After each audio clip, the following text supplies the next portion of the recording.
राम राम बहन भाइयों माताओं, ज्ञान कहानी 99 में आप सबका स्वागत है। आज मैं आपको पौष मास के शुक्ल पक्ष की एकादशी की जानकारी व कथा सुनाऊंगी। पंचांग के अनुसार हर माह के शुक्ल पक्ष और कृष्ण पक्ष में 2 एकादशियां तिथि पड़ती है। पौष पुत्रदा एकादशी इसलिए भी खास है क्योंकि साल की पहली एकादशी होगी। सभी एकादशियों की तरह ये एकादशी भी भगवान विष्णु जी के पूजा के लिए समर्पित है। पौष मास में पड़ने के कारण से पौष पुत्रदा एकादशी कहा जाता है। मान्यता कि इस एकादशी का व्रत रखने से संतान की आयु लंबी होती है, उसे जीवन में किसी तरह की परेशानियों का सामना नहीं करना पड़ता है। जानते हैं साल में पहली पड़ने वाली एकादशी कब है। पौष पुत्रदा एकादशी का व्रत पौष मास के शुक्ल पक्ष की एकादशी तिथि सोमवार 2 जनवरी 2023 को रखा जाएगा। शुक्ल तिथि एकादशी 1 जनवरी 2023 को शाम 7:12 से शुरू हो जाएगी और जिसका समापन 2 जनवरी 2023 शाम 8:24 पर होगा।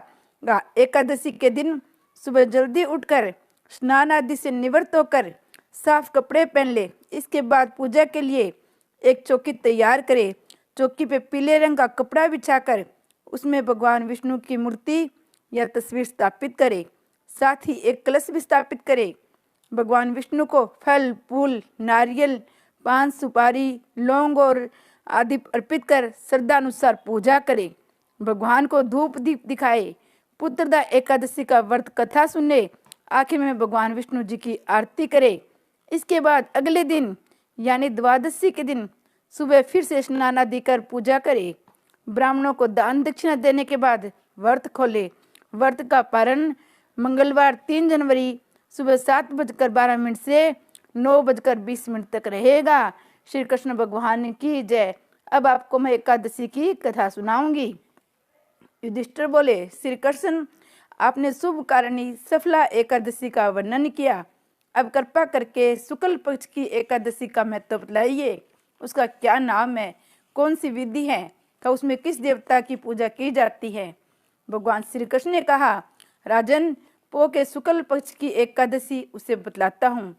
सुनो महाराज, संसार के हित की इच्छा से मैं इसका वर्णन करता हूँ। राजन पूर्वोक्त विधि से ही यत्न पूर्वक इसका व्रत करना चाहिए। इसका नाम पुत्रदा है। ये सब पापों को हरने वाली उत्तम तिथि है।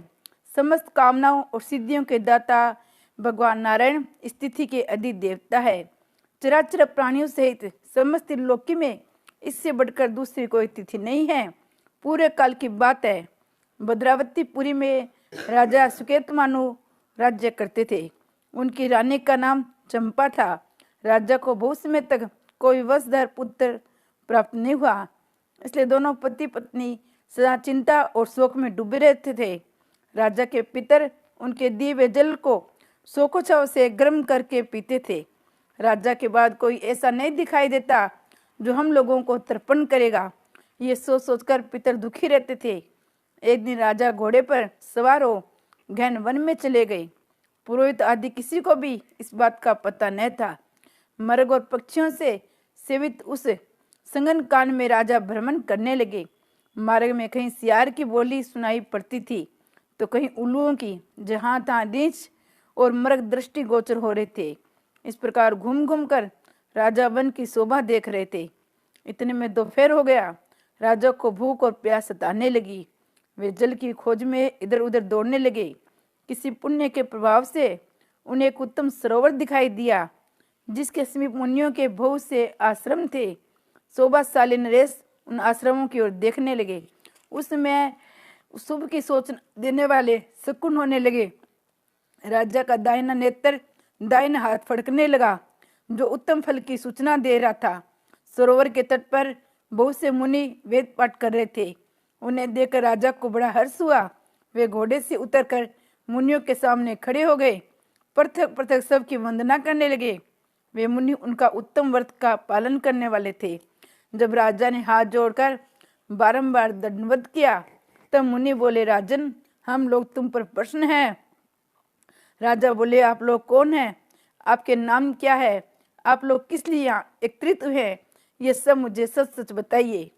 मुनि बोले, राजन, हम लोग विश्वदेवी हैं, यहाँ स्नान के लिए आए हैं।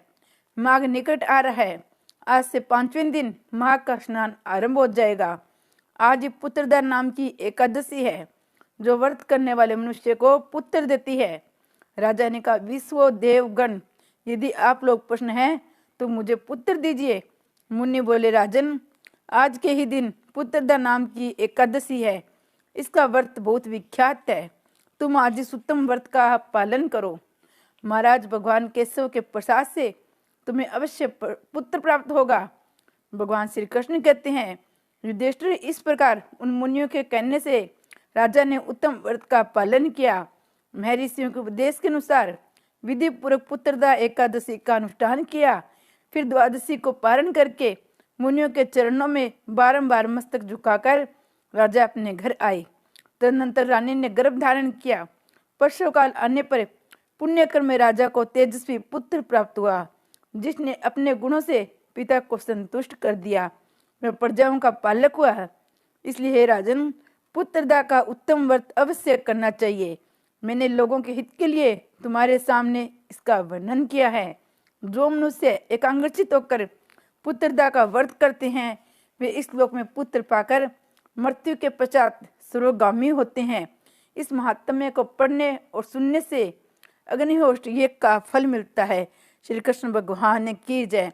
पुत्रदा एकादशी का व्रत पो और सावन माह के शुक्ल पक्ष की एकादशी तिथि को साल में 2 बार रखा जाता है। इस व्रत को करने से संतान की उम्र लंबी होती है, व्यक्ति को मोक्ष की प्राप्ति होती है। साथ ही एक एकादशी से घर में सुख समृद्धि बनी रहती है। श्री कृष्ण भगवान की